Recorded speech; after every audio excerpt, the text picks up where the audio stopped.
Welcome back to the special audience edition of Hannity, the rise of radical Islam. So in the wake of the vicious attacks that have plagued Paris, experts are warning that similar terror attacks could be coming here. Take a look.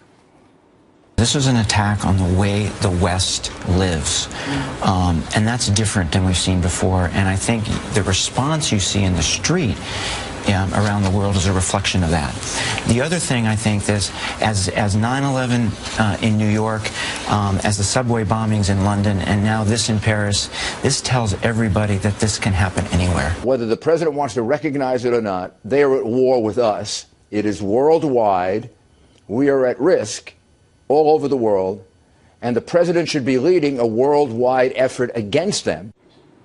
Here with us in studio, we continue with our studio audience. Zainab, I agree with Rudy. I agree that we're not being outspoken enough. I think there's timidity, if you will. Let me ask this question. A lot of the media in the United States, and we'll talk more about this later, decided that they didn't want to show the cartoons that led to the incident in Paris. Is that a mistake?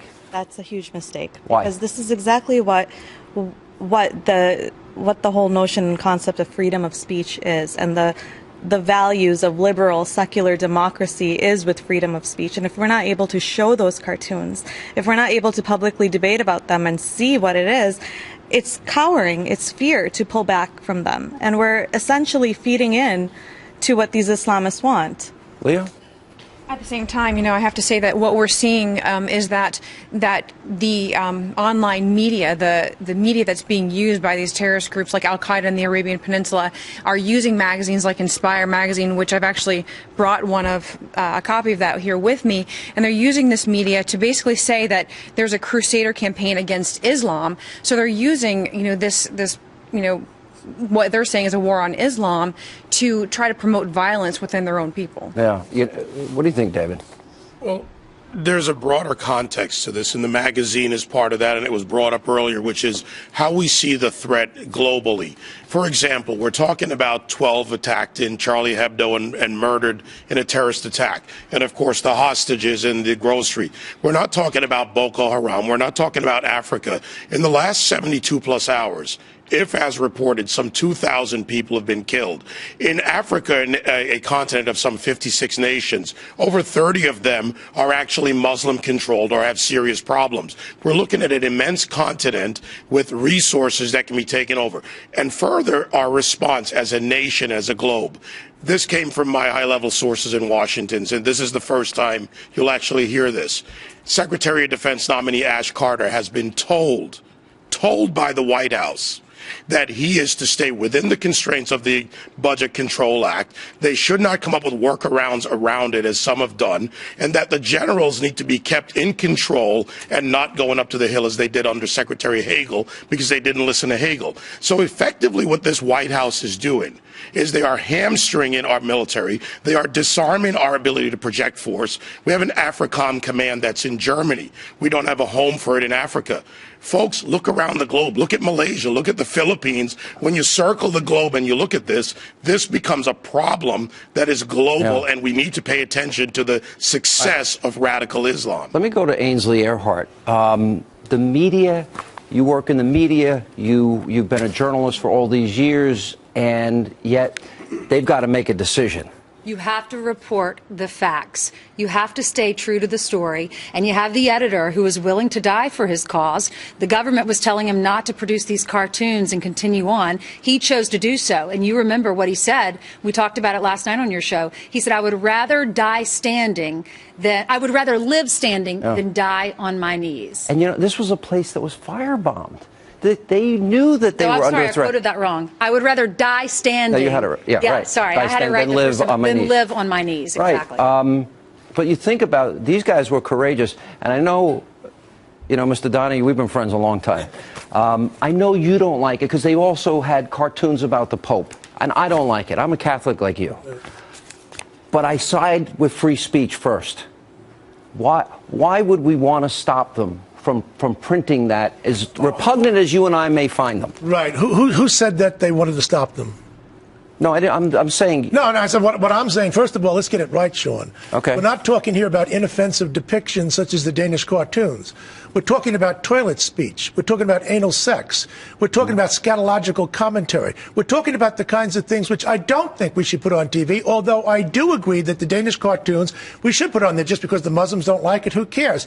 But I think when it comes to a level of indecency, and if we can't agree that you show people having oral sex and the Pope and I don't care if it's Muslims, Jews, it doesn't make any difference to me, then we ourselves are making a statement that Western values are becoming morally destitute. That's what I object to. But who gets to determine what gets to be printed and what doesn't get to be printed? It's an easy decision. It's made every single day. It's made on your show right now. I can prove it to you, but I won't. I could use the F word and it would be deleted because of censorship here at Fox, and I agree with that censorship. I'm asking we only use that for Bob Beckel. Bob Beckel has a special button. That's not why they were slaughtered. That's not why they were slaughtered. It was not for pornography. They were slaughtered because they were smart Alex.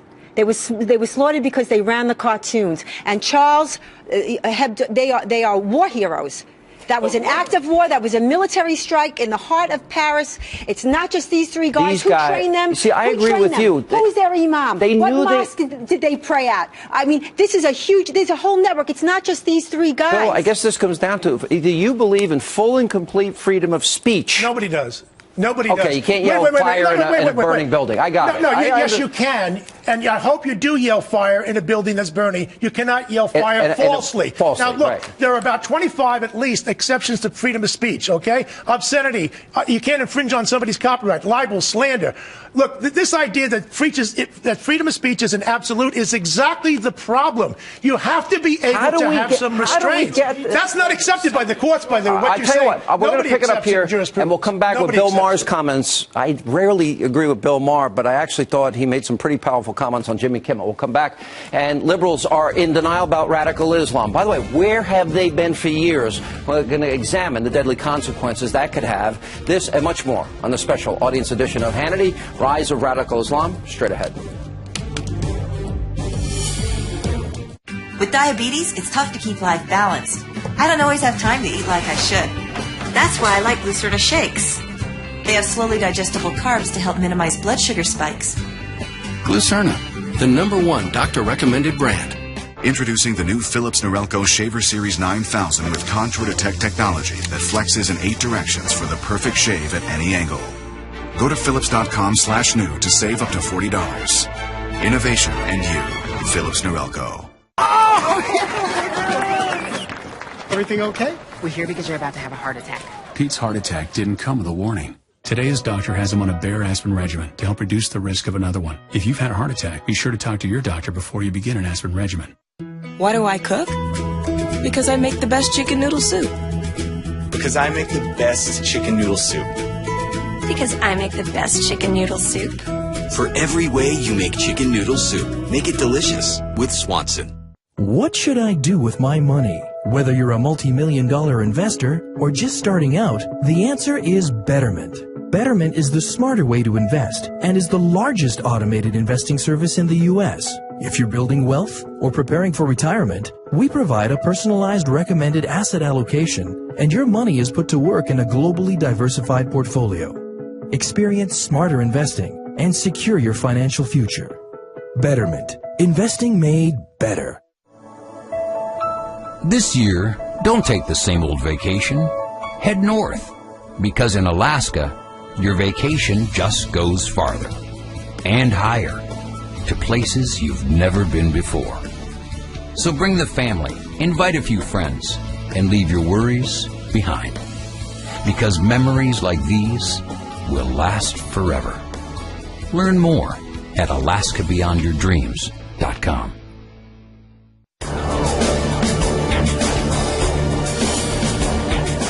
I know most Muslim people would not have carried out an attack like this. True. But here's the important point. Hundreds of millions of them support an attack like this. They applaud an attack like this. What they say is, oh, we don't approve of violence, but you know what? When you make fun of the prophet, all bets are off. That was Bill Maher and Jimmy Kimmel, a man I rarely agree with. We bring back our studio audience. All right, Bill, I'm going to go right back to you. He is saying something about the left in America. Here you have let's see. The people on the left in America, they're upset that Mitt Romney has binders of women with their resumes because he wants to hire them. Or that conservatives war on women because conservatives, they don't want to pay for Sandra Fluck's birth control. But women under Sharia, let's see, they have to cover themselves. They can't go out in public without men that they are related to. Some women can't drive. Some women can't go to school or can't go to work.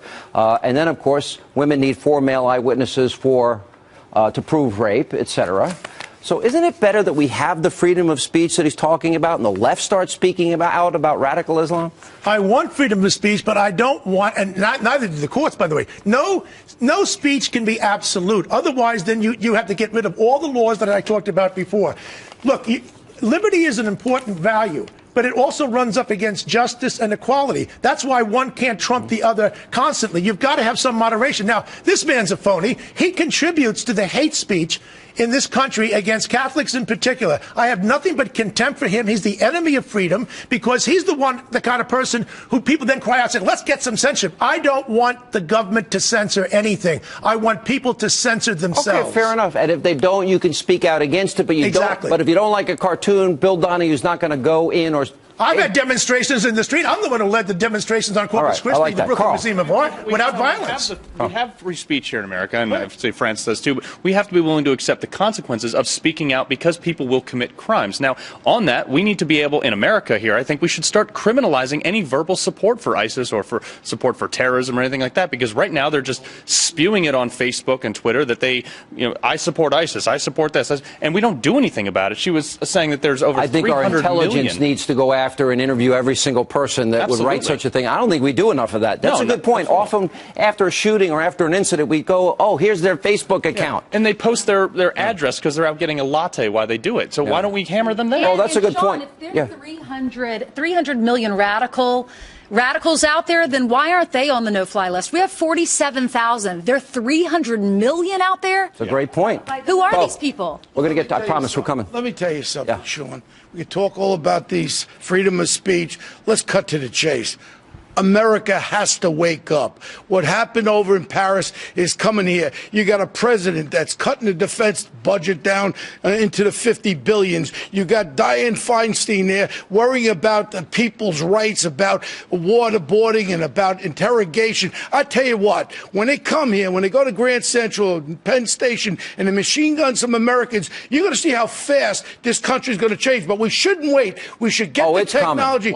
Let me please finish. Yeah. You got a technology. You got them, like he just said. They're killing thousands of people all over the world. But these 12 people hit the jackpot. It's news all over the world. You think they're not coming to England? There's word already about them attacking transportation, and they're going to come to New York, and everyone's going to say, because I remember 9/11. I was there, and I tell you what, my heart comes out for those families, and it's coming back here. Everyone forgets, and when you get a Dianne Feinstein like that, who's worrying about people's rights with eavesdropping, without the eavesdropping, without intelligence, we're not going to stop the next attack. Let me go to Lisa. Why is there this silence among the left? How women are treated, gays and lesbians are executed. They're more angry at conservatives not wanting to buy birth control. Because it's first a political issue and then a human one. I cover this day in and day out. And the headlines, there's one common thread. It's this ideology. And we can connect it to Yemen. That's where the headquarters are in this case with what happened in Paris. But ideology travels, and it travels fast. They know how to use the internet. They know how to use social media. And until we take the phrases of lone wolf and homegrown terrorism out of our lexicon, we will never acknowledge this threat. These two boys, these two young men, were Parisian. They were born and raised in Paris. They chose to seek out this radicalization. They went to Yemen not only to be trained, but to meet with the leaders of these groups. So this is not something that is just, isolated to They spoke perfect French. They spoke perfect French. And you know what? Awalaki, the man who he adored and was his mentor, he spoke perfect English. Yeah. And he was the expert at targeting these attacks against the West. So they are very much far ahead of us. They are winning. They know how to train the people well. They know how to speak English. They know how to use rap videos. They know how to use social media. And we still have not learned to acknowledge what it is. In other words, they're fighting a war.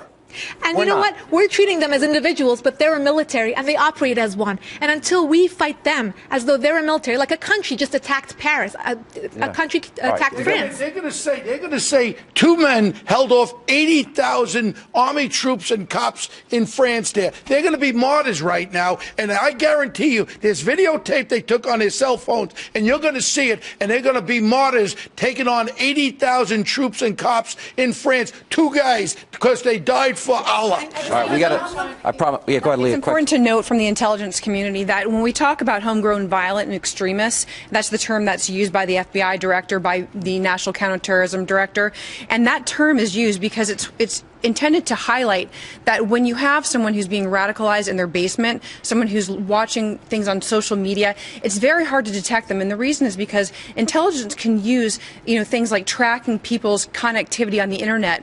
They know when somebody's about to make an attack, typically, because all of a sudden they see a rapid increase in that connectivity, right? But the point about homegrown violent extremism, in this particular case, it doesn't appear to be the case. These are people who had connections. When we talk about homegrown violent terrorists, violent extremists, they're talking about the person who's radicalized in their basement that is not going to have that connectivity, and it's very difficult from an intelligence perspective to track and predict that. A perfect example of that is the Boston Marathon bomb. All right, we got to take a break. Stay right there.